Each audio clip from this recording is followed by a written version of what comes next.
नमस्कार मित्रांनो, शुभांगी रेसिपीमध्ये तुमचं खूप खूप स्वागत आहे। आज आपण बनवणार आहोत मोदक।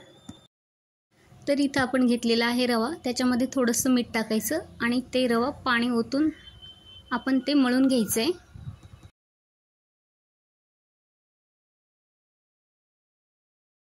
एकदम घट्ट असं हे रवा मळून घ्यायचा। तर बघा इथं आपला हा रवा मळून झालेला आहे। हे बघा, हे अशा प्रकारे त्याची छोटी छोटीशी गोळी बनवून घेऊ आपण आणि हे आपण गोल गोल पुऱ्यांसारखं लाटून घेऊया।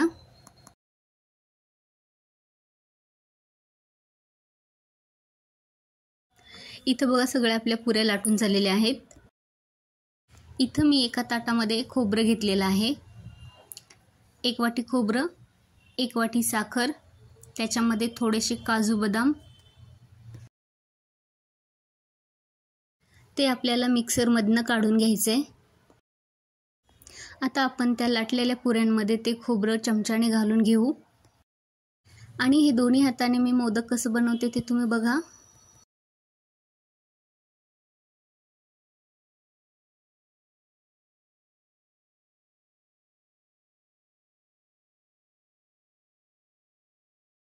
हा झाला आपला मोदक तयार। किती सुंदर दिसतोय बघा मोदक हा। तुम्ही पण अशाच प्रकारे दोन्ही हाताने असा मोदक बनवून घ्या।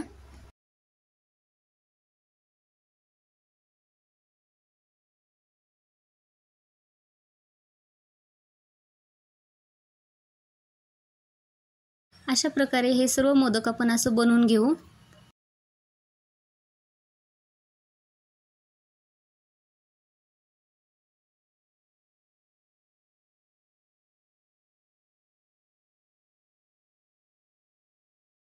तुम्ही कधी केलत का असे मोदक?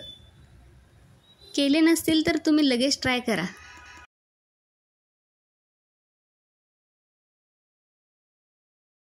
तुम्ही माझ्या चॅनलवर नवीन असाल तर लाईक करा, सबस्क्राईब करा।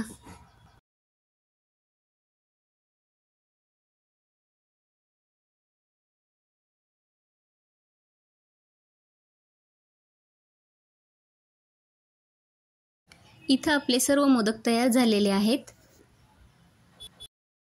आता आपण गॅसवर कढई ठेवू।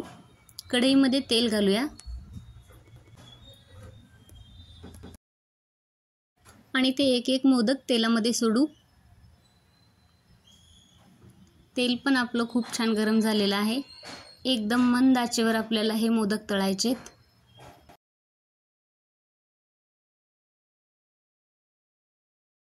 आपण गॅस मोठा केला तर आतमध्ये मोदक कच्चे राहतात। आणि हे बघा आपल्या मोदकांना किती छान कलर आलेला आहे। असं एकदम ब्राऊन कलर मध्ये मोदक तळून घेऊ।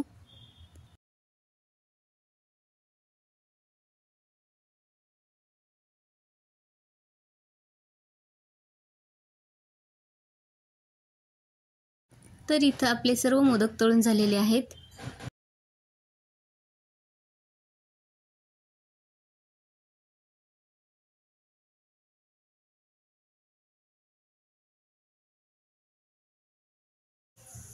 मी इथं तुम्हाला हातात घेऊन दाखवते कसा दिसतोय हा मोदक बघा।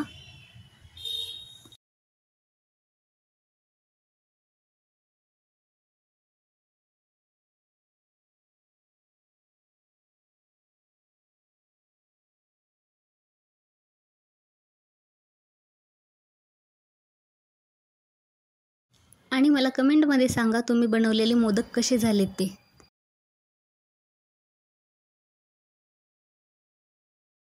तर चला मग नंतर भेटूया दुसऱ्या रेसिपीमध्ये। तोपर्यंत बाय बाय।